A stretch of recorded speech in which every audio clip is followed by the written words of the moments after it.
मोठी बातमी, भाजप कार्यकर्त्यांनी राहुल गांधींच्या ताफ्याला काळे झेंडे दाखवले। मुलुंड टोल नाक्याजवळ भाजप कार्यकर्ते आक्रमक झाले। भिवंडीकडे येत असताना भाजप कार्यकर्त्यांनी काळे झेंडे दाखवल्याची माहिती सध्या समोर येते। त्यामुळे मुलुंड टोल नाक्याजवळ भाजप कार्यकर्ते आक्रमक झाल्याचं पाहायला मिळतंय। यावेळी राहुल गांधींच्या ताफ्याला काळे झेंडे दाखवण्यात आले। ही दृश्य सध्या समोर येत आहे।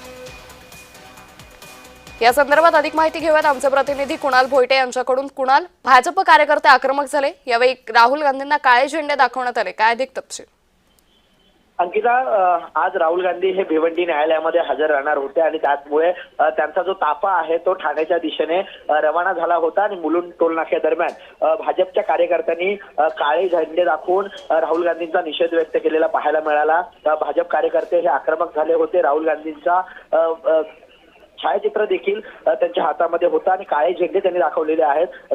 राहुल गांधी हे बाहेरच्या देशामध्ये जाऊन भारताची बदनामी करतात, अशा प्रकारचा आरोप जो आहे तो भाजपच्या कार्यकर्त्यांचा आहे। देशाबद्दल तिरस्कार निर्माण बाहेरच्या देशांमध्ये करतात असा देखील आरोप भाजपच्या कार्यकर्त्यांचा आहे आणि यासाठी हे काळे झेंडे दाखवला असल्याची प्रतिक्रिया जी आहे ती भाजपच्या कार्यकर्त्यांनी दिलेली आहे। भाजपचे युवा मोर्चाचे समर्थ नायक यांनी ही संपूर्ण त्यांच्या कार्यकर्त्यांनी काळे झेंडे दाखवून राहुल गांधींचा निषेध केलेला आहे। अंकिता, निश्चित, मात्र ज्यावेळी राहुल गांधी हे न्यायालयात हजर झाले त्यावेळी बाहेरही पोलिसांचा मोठा बंदोबस्त होता।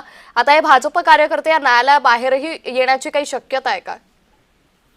अंकिता, निश्चितच या सगळ्या संदर्भात खबरदारी जी आहे ती भिवंडी पोलिसांनी घेतलेली आहे। संपूर्ण न्यायालय परिसर जर पाहिलं तर संपूर्ण न्यायालय परिसरामध्ये छावणीचं स्वरूप जे आहे ते झालेलं पाहायला मिळतंय। सर्वच ठिकाणी पोलीस बंदोबस्त हा कडेकोट बंदोबस्त ठेवण्यात आलेला आहे। न्यायालय परिसरामध्ये कोणत्याही व्यक्तीला येण्यास मज्जाव केलेला आहे, त्यामुळे या ठिकाणी अशा प्रकारची काही घटना घडेल असं सांगता येत नाही। मात्र जे काही कार्यकर्त्यांनी काळे झेंडे दाखवले त्यांना सध्या तरी पोलिसांनी ताब्यात घेतलेला आहे। अंकिता, निश्चित, मात्र ज्या पद्धतीने आपण पाहतोय की मुलुंड टोल नाक्याजवळ हे सगळे कार्यकर्ते जमले होते, त्यांच्यावरती पुढील कायदेशीर कारवाई कशा पद्धतीने केली जाऊ शकते?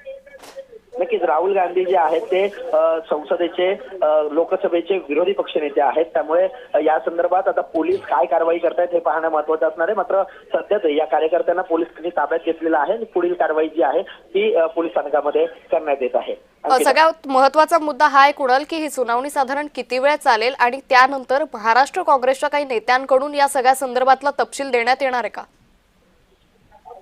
नक्कीच ही सुनावणी साधारणतः 1 ते 1.5 तास चालवण्याची शक्यता आहे, कारण त्यांच्या दौऱ्यामध्ये निश्चित कुणाल, मी अगदी काही वेळासाठी तुम्हाला थांबवतेय। और उनके नेता द्वारा राहुल गांधी द्वारा जो विरोध प्रदर्शन हुआ उसके विरोध में आज हम सब यहाँ इकट्ठा हुए हैं। मेरा नाम विपिन तवाड़िया, सूरत महानगर युवा मोर्चा अध्यक्ष है। ये पुतला दहन हम राहुल गांधी का कर रहे हैं, उसके साथ कांग्रेस पार्टी की जो नीच हरकत है, जो नीच मानसिकता है कि देश कभी आगे ना बढ़े, उसके लिए हम उसका विरोध कर रहे हैं। जो एआई समिट हो रही है, एआई समिट का जिस तरह से भारत प्रतिनिधित्व कर रहा था, ये कोई भारतीय जनता पार्टी का कार्यक्रम नहीं था, एक कार्यक्रम भारत देश का था। जिस तरह से उसने भारत देश का विरोध किया है उसकी वजह से हमने उसका पुतला दहन किया हुआ है। राहुल गांधी अगर देश के प्रेमी होते तो ऐसा कृत्य करते ही नहीं। और इसके लिए मैं एक बहुत शॉर्ट लाइन में बात बताता हूँ, अगर उन लोगों को ये जो असामाजिक तत्व थे उसमें राहुल गांधी भी इंक्लूड है, अगर उसका केस गुजरात पुलिस को दिया जाए तो गुजरात पुलिस माननीय श्री भूपेंद्र भाई पटेल साहब और हर्ष भाई संघवी साहब के आगे में इसका वरघोड़ा निकाले, ऐसी हम लोग। त्याचबरोबर राष्ट्रीय स्वयंसेवक संघाचे हे कार्यकर्ते सध्या मोठ्या प्रमाणात आक्रमक झाल्याचं दिसून येतंय।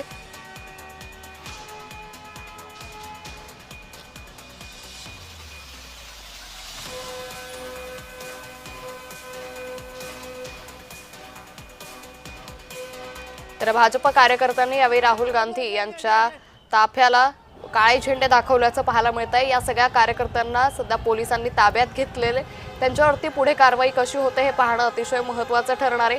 मुंबई टोल नाक्याजवळ मुलुंड टोल नाक्याजवळ भाजप कार्यकर्ते जमले होते, त्यांनी राहुल गांधी यांना काळे झेंडे दाखवले, त्यांचा निषेध यावेळी भाजप कार्यकर्त्यांकडून करण्यात आला। एकंदरीतच आज भिवंडीतलंही वातावरण काहीसं तापलेलं दिसून येत आहे। मोठी सुरक्षा व्यवस्था तैनात करण्यात आलेली आहे।